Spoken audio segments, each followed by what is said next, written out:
Boa tarde, gente.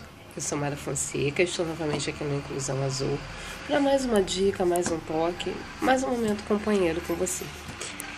Hoje a gente vai comentar sobre um assunto que inquieta muita gente, que tem aqueles que não sabem nem como abordar isso, como tocar nesse assunto, e tem aqueles que percebem que está acontecendo, mas não sabem o que fazer nesse momento. Eu quero falar com vocês sobre a dor da perda. Vamos trocar isso em miúdos? Vamos lá. Você descobre que vai ter um neném. Que vai ter um neném na sua casa, ou porque você é pai, ou porque você é mãe. E esse neném é muito sonhado, ele é esperado, ele é idealizado por você. Ou seja, descobriu que está grávida, você descobriu que você está apaixonada por aquela pessoa que você nunca viu a cara, que você não tem a mínima ideia de quem ela é, mas isso realmente é o que menos importa. Ainda mais quando você entra na sala de ultrassom pela primeira vez e ouve aquele coraçãozinho batendo a 1000 por hora. Aí teu coração vai à boca, né? Que delícia, estamos grávidos, vamos ter um bebê. E aí, nesse momento, você começa a sonhar. Eu, por exemplo, comecei a sonhar com milhões de Barbies que eu queria comprar para poder brincar de boneca. E aí, depois de um tempo, eu descobri que não ia rolar boneca, ia ter que ser carrinho. Mas e daí? A gente continuou sonhando. E aí você pensa nas brincadeiras que você vai fazer, nas coisas que você vai ensinar, nas coisas que essa criança vai ver e vai se maravilhar.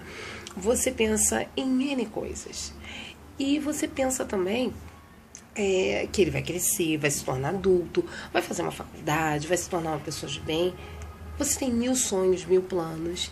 Chega o grande dia, você vai para a maternidade, o bebê nasce, que lindo! Ai, gente, é perfeito. Graças a Deus. Não tem nenhuma deformidade, não tem nenhuma diferença. Que bom. Meu filho é perfeito. Só que o tempo passa. Aquele nenenzinho perfeito começa a ter umas coisas diferentes. Ele, por exemplo, começa a não dar tchau. Não dá tchau. Ele não faz o bichinho. Ele não faz. Mas toda criança faz. Por que o meu não faz? Ah, é fácil. Aí a sua criança cresce mais um pouquinho. E ele não percebe as pessoas que estão em volta. Ele não olha para elas. Chora muito. Mas é mãe, é filho único. Aí também tem aquelas pessoas que falam assim, isso é porque você só tem ele, tem que ter outro para poder a criança ficar melhor, porque é mãe, é isso. Isso é enjoamento de criança. Isso é frescura tua que é mãe de primeira viagem. E quando você não é, de vez em quando ouve algumas coisas parecidas.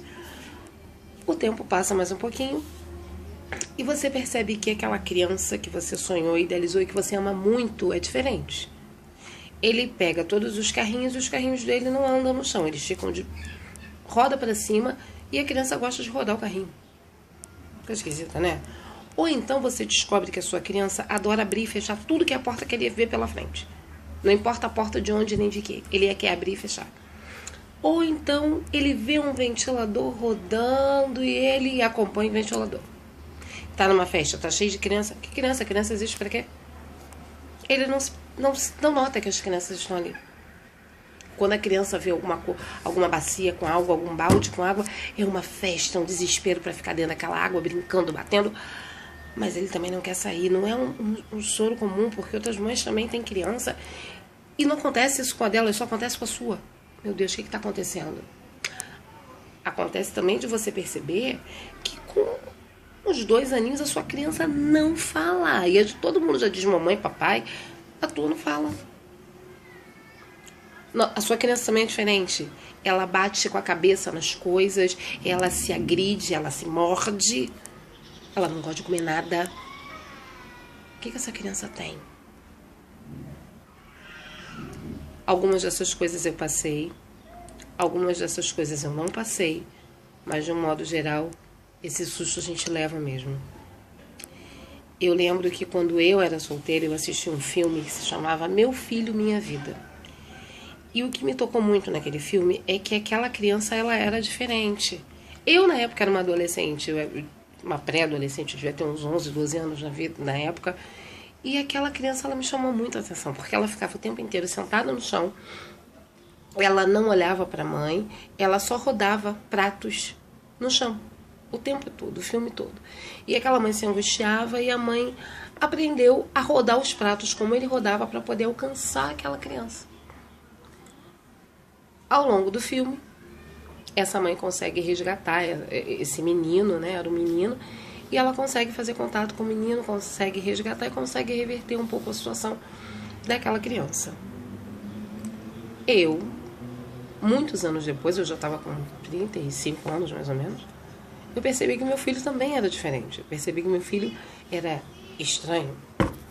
E ele fazia as mesmas coisas que aquele menino do filme. Tudo ele rodava. Ele pegava uma colher, ele pegava um pente, uma escova, botava no chão e rodava. Sempre os círculos. Aquilo me incomodava muito. E com o passar do tempo, eu lembrava daquele filme. E um dia eu virei pro meu marido e falei assim, olha, eu não sei dizer pra você o que é. Eu não sei dizer pra você como é que acontece, nem o que causa. Mas eu acho que nós temos um autista na mão. E eu não sei o que fazer com isso. Eu sei que é estranho, mas a gente precisa ver o que está acontecendo. Nessa mesma época, meu filho já estava na creche. A diretora da creche também percebeu que o Pedro Henrique era diferente das outras crianças. Ele não era uma criança ruim, ele não era uma criança que batia nas outras, mas ele era uma criança apática. Ele era uma criança que apanhava e não reagia. Então isso incomodou também a direção da creche, ela nos chamou para conversar. Então a Yara, que era a diretora da creche, ela falou, olha, eu preciso que vocês deem uma olhada no Pedro Henrique, porque o Pedro Henrique ainda não fala, o Pedro Henrique não reage, o Pedro Henrique não responde aos estímulos. E a gente precisa saber o que está acontecendo. Nós ficamos meio sem saber o que fazer e a nossa primeira tentativa foi passar por uma fono. Porque como ele não falava, a primeira coisa que eu pensei foi, bom, se não fala, é fono. E neste meio de caminho também, nós pensamos em levar o Pedro ao neurologista, porque na primeira consulta da fono, a fono abordou esse assunto. Então, qual foi o caminho que nós tomamos? Levamos ele na fono, a fono abordou que seria interessante procurar um neurologista para uma avaliação clínica melhor, mas também nos encaminhou para um exame de audiometria. Não, gente, não foi audiometria, não, esqueci o nome. E depois eu lembro e falo com vocês, mas enfim. A fono nos levou. Bera, gente, é o Bera. Tanto exame assim. No final das contas você fica meio louca. 8 anos depois é uma doideira. Mas enfim, a gente foi lá, fez o Bera com o Pedro. E o primeiro exame do Bera foi assustador. Deu que o Pedro tinha comprometimento nos 2 ouvidos. E era um comprometimento grave, 60% de perda de audição em um, 80% de perda de audição no outro. Foi uma correria, um desespero aqui em casa, porque a gente pensou, meu Deus, a criança é surda. Mas depois de um tempo, a gente conversando com a fono, ela falou, olha, vocês precisam refazer o exame, porque quando o Pedro Henrique fez o exame, ele não estava resfriado. Então, se ele estava resfriado, deu comprometimento. Vai fechar todas as vias mesmo, vai dar alteração. Ele até pode ter problema de audição, mas você precisa verificar isso de novo. E graças a Deus, a gente fez o exame. Foi um custo, um dia desse eu conto pra vocês como é que foi o Bera, mas enfim, deu que o Pedro Henrique tinha audição melhor do que eu, o pai, a médica, todo mundo junto. Ele ouve muito bem. Até porque, como a maioria dos autistas, o Pedro é apaixonado por música, gente. E uma coisa que a gente descobriu quando o Pedro Henrique era bem pequenininho era que se a gente colocasse uma determinada música, o Pedro Henrique parava de chorar e relaxava. Então foi um desespero. Teve um dia que eu botei a música programada no nosso som 20 vezes. A música começava e parava, começava, parava, começava, parava. Mas vamos lá. O que eu tô querendo dizer com tudo isso é que quando você descobre que o seu filho é autista, bate um desespero mesmo. Quando eu estava falando, nós fomos a uma neuro, a doutora Catilane, que atualmente não é mais quem atende o Pedro, mas ela foi super atenciosa. Ela fez uma consulta, gente, de mais ou menos 1h30 dentro da sala com o Pedro. E ela, o tempo inteiro, ela conversava comigo, mas ela sequer olhou para minha cara, em momento nenhum. A Catilane olhou o tempo todo para o Pedro. Ela ouvia o que eu dizia, mas ela via o Pedro. Ela olhava para ele. E vendo tudo que ele fazia. Ela deixou ele solto na sala. O Pedro Henrique interagiu com a sala inteira, mexeu em tudo que tinha na sala, em momento algum, o Pedro Henrique percebeu que a Castellane estava dentro da sala. Ou seja, ele foi para ver a neurologista e a neurologista não existia para o Pedro. Então ela foi nos fazendo perguntas sobre como foi a gestação, como foi o desenvolvimento do Pedro Henrique, e ao final da consulta ela falou para mim: olha, eu vou te pedir mais uma série de exames, mas você tem uma grande possibilidade de ter uma criança portadora de autismo. Eu fiquei muito chocada, fiquei muito chateada, fiquei frustrada, a palavra exata é essa, eu me senti frustrada, eu me senti incompetente. E aí foi muita lágrima. Eu chorei mesmo, de chorar, sentar no canto. Às vezes eu tava quieta, eu não tava falando nada, eu sentava, a lágrima rolava, e rolava muito, eu chorei muito. E eu ouvi de algumas pessoas assim: ai, calma, fica calma, não fica assim não, vai passar, vai melhorar. E eu descobri uma coisa: chore. Se você descobriu que o seu filho tem autismo, se você descobriu que o seu filho é portador dessa síndrome, acabou de descobrir, chore. Você tem direito de chorar sim. Você tem direito de se sentir frustrada sim, angustiada sim. Deixa sair essa dor, porque isso liberta. Não adianta dizer, como uma vez eu ouvi, que se eu recebesse um diagnóstico desse, eu daria uma festa e chamaria os amigos para comemorar. Quem diz isso não tem ideia do que é o autismo. É barra sim, é difícil sim, é uma redescoberta dura, mas você vai conseguir. Eu consegui, outras mães conseguiram, e se você está vendo esse canal agora, pode acreditar, você vai conseguir. Mas chore, bote para fora, deixe sair a dor que está aí dentro. Sabe por quê? Descobrir que tem um filho autista é você ver os seus sonhos irem ao chão, é você ver as suas expectativas ruírem como se fosse uma muralha indo ao chão mesmo. Por quê? Você, como uma criança que é portadora do autismo, a sua perspectiva de vida vai mudar. Você vai ter que redescobrir caminhos que você não imaginou que eram possíveis. Você vai ter que descobrir que é possível amar sem falar.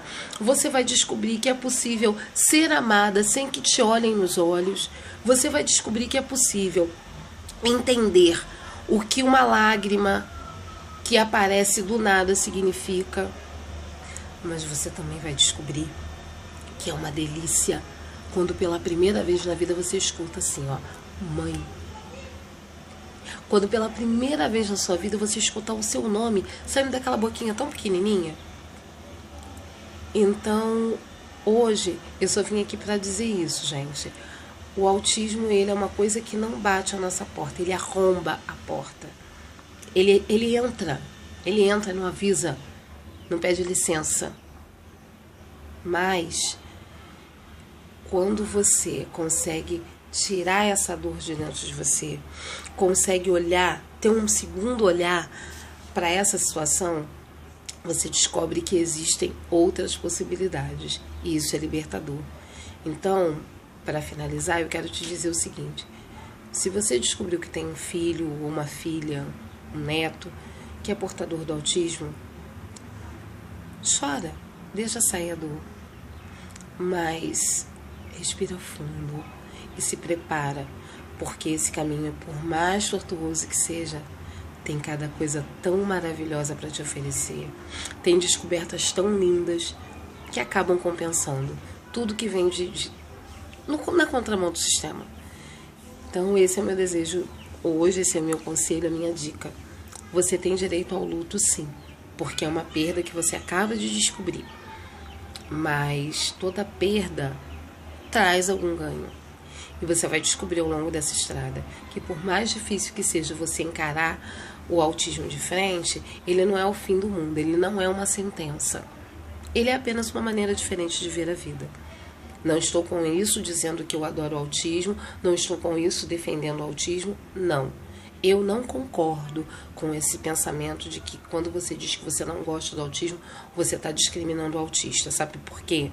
Eu amo meu filho, mas eu não gosto do autismo. Eu não acho o autismo uma coisa boa. Eu não acho o autismo uma coisa para ser comemorada.